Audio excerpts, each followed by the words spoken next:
रात को मेरे ससुर के कमरे से चीखों की आवाज आती थी। मेरे सास कब की मर चुकी थी। ससुर का राज जानने के लिए एक रात मैं उनके कमरे में छुप गई। फिर ससुर ने जो किया, तौबा तौबा। जब मैंने पहली बार वो दिल दहला देने वाली चीखों की आवाज सुनी तो मैं पूरी तरह घबरा गई थी। मैं गहरी नींद से हड़बड़ा कर उठ बैठी थी और चीखने चिल्लाने की आवाजें पूरी हवेली में गूंज रही थी। उस वक्त चारों ओर सनसनाटा था। मेरे कमरे में बहुत अंधेरा था। मैंने हाथ टटोले हुए साइड टेबल का लैंप जलाया। मैंने घड़ी की तरफ देखा, रात के 2 बज रही थी और चीखों की पुकार गूंज रही थी। मैं हैरान थी कि मेरे बगल में लेटे मेरे पति विराट अब भी गहरी नींद में सोए हुए थे। इतने शोर में उन्हें नींद कैसे आ सकती थी। कल ही तो मैं विराट की दुल्हन बनकर इस घर में आई थी। मेरी शादी बड़ी धूमधाम से विराट से हुई थी। मैं बहुत अमीर खानदान की बहू बनी थी। मैं भी एक अमीर खानदान से थी। मेरे ससुर बहुत देख रेख वाले इंसान थे। मैं उनके व्यवहार से अच्छी तरह जानती थी। मेरी विराट से मोहब्बत की शादी थी। हमने एक दूसरे को शादी में पसंद किया था और वहीं से फ़ोन से बात करना शुरू हो गया। हम दोनों की अमीर खानदान से थे, इसलिए किसी को भी इस रिश्ते पर एतराज़ नहीं हुआ। मेरे शादी की पहली रात थी और उसी रात मैंने यह शोर सुना था। एक लड़की की चीज़ों की आवाज़ थी, जैसे वह अपनी मदद के लिए किसी को पुकार रही हो। पहले तो मैंने सोचा कि कमरे से बाहर जाकर देखूं कि आवाज़ किसकी है, कौन है जो इस वक्त इस तरह के आवाज़ से चिल्ला रहा है। लेकिन मैं एक दिन की दुल्हन थी, यूं कैसे मुंह उठाकर कमरे से बाहर निकल सकती हूँ। आधा घंटा वहाँ आवाज़ गूंजता रही। उसके बाद शांति छा गई। मुझे विराट की नींद देखकर हैरत जो हो रही थी, वो इतने शोर में कैसे सो सकता था। लेकिन कुछ देर बाद आवाज़ें आने ऐसे बंद हो गई थी जैसे कभी शोर हुआ ही ना हो। मैं दोबारा से लेट गई और अब मेरी आंखों की नींद कोसों दूर जा चुकी थी। मेरे दिमाग बार बार उस चिल्लाने वाली लड़की की तरफ जा रही थी। कौन थी वो, और वो ऐसे क्यों चिल्ला रही थी, और उसकी आवाज़ पर सब लोग क्यों खामोश थे, वरना एक हलचल सी मच जाना चाहिए था। फिर मुझे कुछ डर सा महसूस होने लगा था, क्योंकि जहाँ ये हवेली बनी हुई थी वहाँ आसपास केवल जंगल थे। गांव तो 3-4 मील दूर था। मैं कुछ दिनों के लिए गांव आई थी, क्योंकि मुझे रहना शहर में ही था। शादी से पहले मेरी यहाँ बात तय हुई थी और शहर में भी इन लोगों का बंगला बहुत खूबसूरत बना हुआ था और हवेली तो इतनी बड़ी थी कि ना जाने कितने कमरे बने हुए थे। यहाँ का बगीचा बहुत बड़ा बड़ा बना हुआ था। मुझे तो इस हवेली में घुसते ही किसी महल जैसा लगने लगा था। मैंने बस थोड़ी सी नज़र डाली थी, लेकिन यहाँ की अमीरी देखकर मेरी आंखें चौंधी आ गई थी। मेरे कमरा फूलों और कैंडल से सजा हुआ था। मैं खुद पर जितना भी गुरूर करती उतना ही कम था। हम दोनों को देखकर सब चांद सूरज की जोड़ी कहते थे, मगर आज की रात जो कुछ मैंने सुना था, मेरा दिमाग काम करना बंद कर गया था। ना जाने कब सोचते सोचते मैं फिर से नहीं की वादियों में खो गई थी। सुबह विराट प्यारी सी मुस्कान लिए मुझे जगा दिया और कहने लगा, उठ जाइए मैडम जी, ये शहर नहीं है जो आराम से तान कर सोई रहोगी। मैंने धीरे धीरे आंखें खोली तो वो उठ चुका था। विराट बिस्तर से उठ के अपना कपड़े निकाल रहा था। मुझसे कहने लगा कि तुम्हारा कपड़ा ड्रेसिंग रूम में है, वहीं पहनना है। वह मुझसे कहकर वॉशरूम में चला गया। मैं आराम से उठकर बैठ गई। पहले तो मुझे ऐसा लगा कि रात वाली बात शायद मेरा कोई बहाना या वहम था। मैं वही बात सोचते सोचते ड्रेसिंग रूम में चली गई, जो मेरे ही कमरे में बना हुआ था। इतना भारी भरकम जोड़ा देखकर मेरे आंखें फटी रह गई। मैंने फ्रेश होने के बाद बहुत ही मुश्किल से अपने इस कपड़े को पहना था। विराट कमरे में जा चुका था तो कुछ लड़कियां मुझसे पूछकर मेरे कमरे में आई और मुझे जेवरात पहनाने लगी, तैयार करने लगी। और जब मैं आज सज धज कर बाहर गई तो मेरे ससुर सामने सोफे पर बैठे थे। उन्होंने मुझे देखा और मुस्कुराने लगे। फिर मेरे पास आए और मुझ पर कई हजार के नोटों की बारिश करके मेरा स्वागत किए। फिर मुझे बाहर ले गए, जहाँ गांव की औरतें मुझे देखने के लिए मेरा इंतज़ार करी थी। गर्मी और धूप में ना जाने कब से वह मेरी एक झलक देखने के लिए बैठी हुई थी। मेरे ससुर कहने लगे कि ये हमारे घर की नई मालकिन है, विराट की बीवी। सभी औरतें ही मुझे नमस्ते करने लगी। मैं थोड़ी देर से ज़्यादा वहाँ रुक नहीं पाई थी। तेज़ धूप ने मेरी हालत ख़राब कर दिए थे। जल्दी जल्दी मैं अंदर गई और अपने कमरे में एसी ऑन करके बैठ गई। पूरा दिन लगातार लोगों का आना जाना लगा रहा।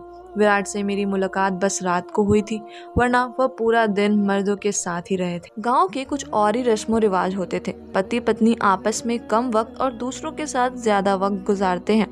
यही मेरे साथ भी हुआ था। रात तक मैं थकान से चूर हो चुकी थी, इसलिए लेटते हुए मुझे नींद आ गई और विराट मुझे कहने लगे कि गांव के माहौल से तुम परेशान हो गई है।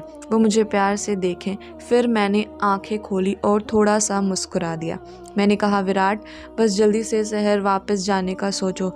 मुझे ऐसे माहौल की आदत नहीं है। मेरी बात पर ना जाने क्यों विराट की मुस्कुराहट गायब हो गई थी। फिर वह बेड पर टेक लगाकर बैठ गया। कहने लगा, अभी तो ऐसा मुमकिन नहीं है, लेकिन मैं कोशिश करूंगा।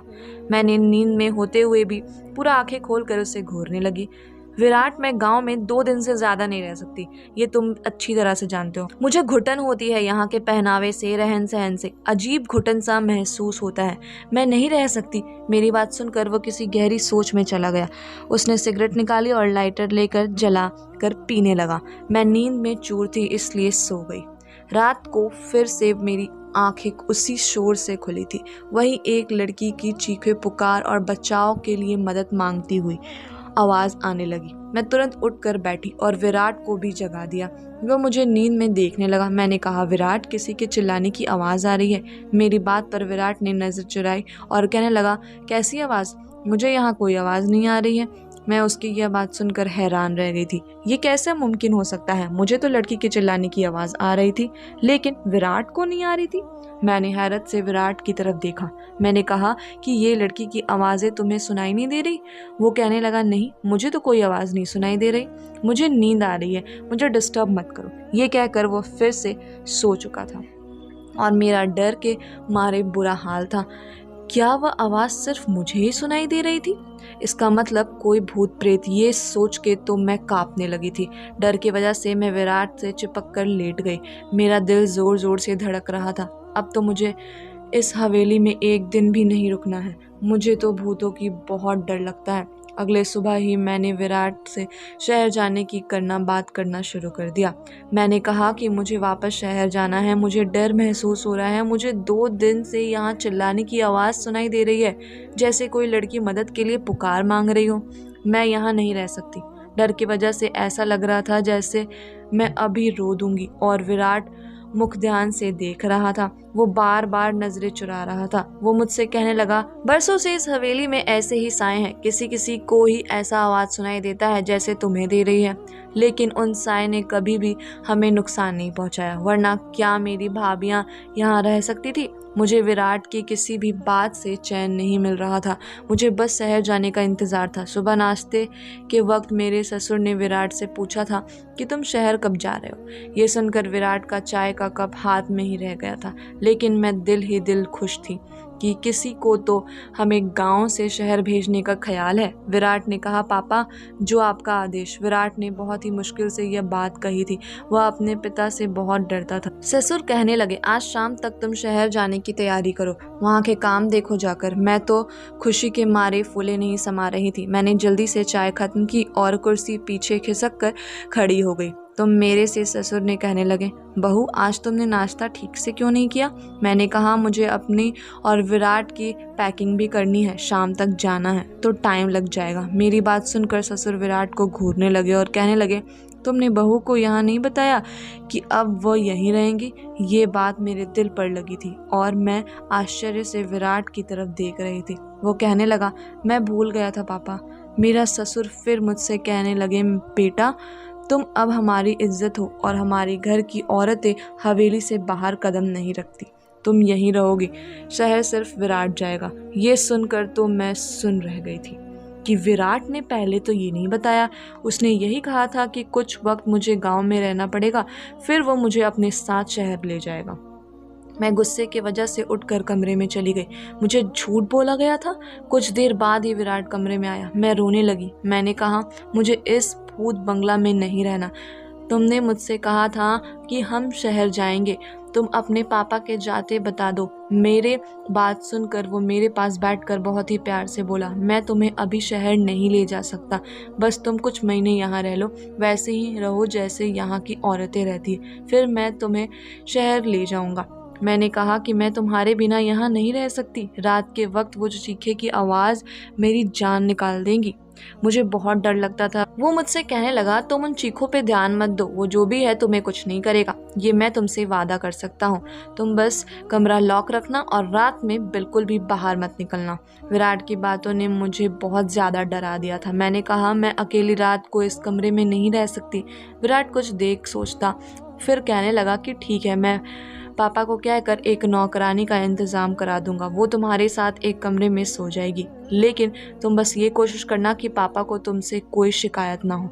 मैंने इस बात पर सर हिला दिया। विराट शाम को शहर के लिए निकल चुका था और मैं अकेली रह गई। रात को मेरे साथ एक नौकरानी मेरे कमरे में सोने लगी थी। वह ज़मीन पर अपना बिस्तर बिछाती थी और लेट जाती थी। रात को जब भी चीखों की आवाज़ आती तो मेरी आंखें खुल जाती। मैंने महसूस किया था कि जिस वक्त चीखों की आवाज़ आती थी वह नौकरानी भी करवटें बदलती रहती थी। मुझे यह शक होने लगा था कि शायद वह भी उन आवाज़ों को सुन सकती है। कई बार मैंने उस नौकरानी से चीखों के बारे में पूछा तो उसके चेहरे के रंग उड़ जाती और वो डर जाती थी। फिर ना मैं सर हिलाने लगती और कहने लगती, मैंने ऐसी कोई आवाज़ नहीं सुनी। मैंने उसकी डर से यह तो अंदाज़ा लगा लिया था कि कहानी तो कुछ और ही है, इसलिए उससे कहा कि मैं जानती हूँ कि वह आवाज़ें तुम्हें भी सुनाई देती है। मेरी बात सुनकर वो मेरे सामने हाथ जोड़ने लगी और कहने लगी, इस बात का जिक्र हवेली में किसी से ना करना, वरना बहुत बुरा होगा। उस नौकरानी की बात सुनकर मुझे जानने की चाह होने लगी कि आखिर मालूम भी तो हो कि ये सारा माजरा है क्या। मैंने रात को जब वो चीखों की आवाज़ सुनी तो ये ठान लिया कि सच्चाई क्या है इसका पता लगा कर रहूँगी, क्योंकि कहीं ना कहीं मुझे यकीन हो चुका था कि यह मामला भूत प्रेत का नहीं है। रात को चिल्लाने की आवाज़ सुनकर मैं उठकर खड़ी हो गई और दबे पांव अपने कमरे में दरवाजे के पास आई और धीरे से दरवाज़ा खोला। मुझे वह आवाज़ ऊपर की मंजिल से आ रही थी। मैं धीरे से चलती हुई ऊपर चढ़ गई। वो आवाज़ें अब मुझे और भी नज़दीके सुनाई देने लगी। जब मैं उन आवाज़ों का पीछा करते हुए आगे बढ़ी तो सामने कमरे को देखकर मेरा होश उड़ गया। वह तो मेरे ससुर का कमरा था, जहाँ से लड़की की चीखों की आवाज़ें आ रही थी। मेरे चेहरे का रंग उड़ चुका था। मैं वापस नीचे आ गई और अपने कमरे में आकर अपनी बढ़ती दिल की धड़कनों पर काबू पाने लगी। विक्रम यानी कि मेरे ससुर के कमरे से वो आवाज़ें सुनना, मैं ये सोच भी नहीं सकती थी कि वो ऐसे भी हो सकते हैं। उनकी बीवी जिंदा भी नहीं थी, ना ही उन्होंने दूसरी शादी की थी। दुनिया के सामने वो कितने बड़े थे। फिर वह आवाज़ें, मैं खुद से बात करने लगी। मेरे दिल में उनकी बहुत इज्जत थी। मैं उनके बारे में इस किस्म का सोच भी नहीं सकती थी। मेरी आंखों से आंसू आने लगे। मैं अपने बेड पर बैठकर रोने लगी। मेरा ससुर और औरतों के साथ? नहीं नहीं, ऐसा कैसे हो सकता है? गांव वाले तो उनकी बहुत इज्जत करते हैं। फिर ये सब क्या था? ये उनका कौन सा रूप था जो आज मैंने अपनी आंखों से देखा था? मेरी पूरी रात जागते हुए कटी थी, क्योंकि मैं उनके बारे में ऐसा सोच भी नहीं सकती थी। सुबह नाश्ते पर वो उसी तरह बैठे थे। मेरी आंखें देखकर चाय पीते हुए कहने लगे, विराट ने फ़ोन पर बात नहीं की मेरी बहू से, तभी रो रो के आंखें सूजी लग रही है। उनकी बात पर मैंने कोई जवाब नहीं दिया। वह खुद ही मुस्कुराने लगे। फिर बोले कि विराट वहाँ बहुत बिजी है, शायद इसलिए फ़ोन नहीं कर पाया हूँ। मैंने उनकी बात को कोई जवाब नहीं दिया। आज तो उनकी शक्ल देखने को भी मन नहीं कर रहा था।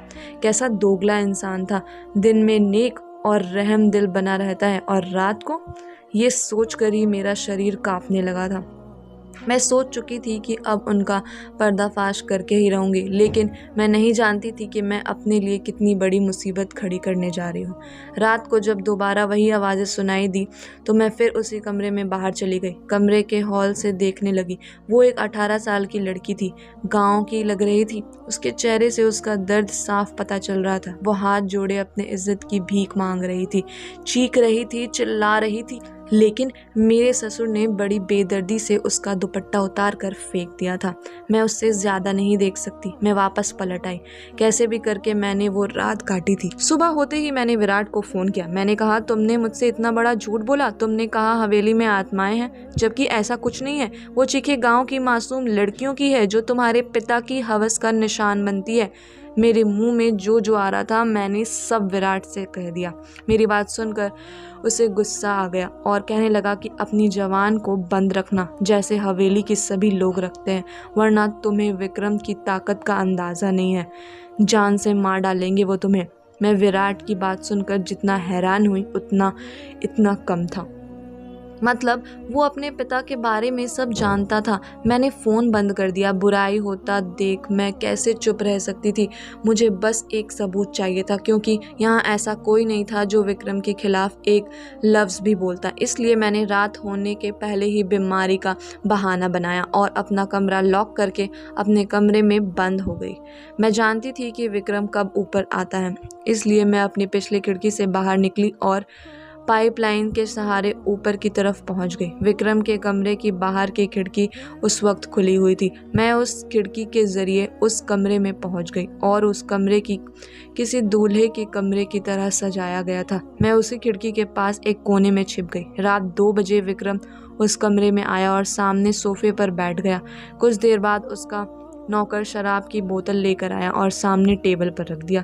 मैंने अपने मोबाइल का कैमरा ऑन कर दिया। कुछ देर बाद एक 17 साल की मासूम सी लड़की उस कमरे में आई और वो चिल्ला रही थी। बार बार ये कह रही थी कि उसे घर वालों के पास जाना है।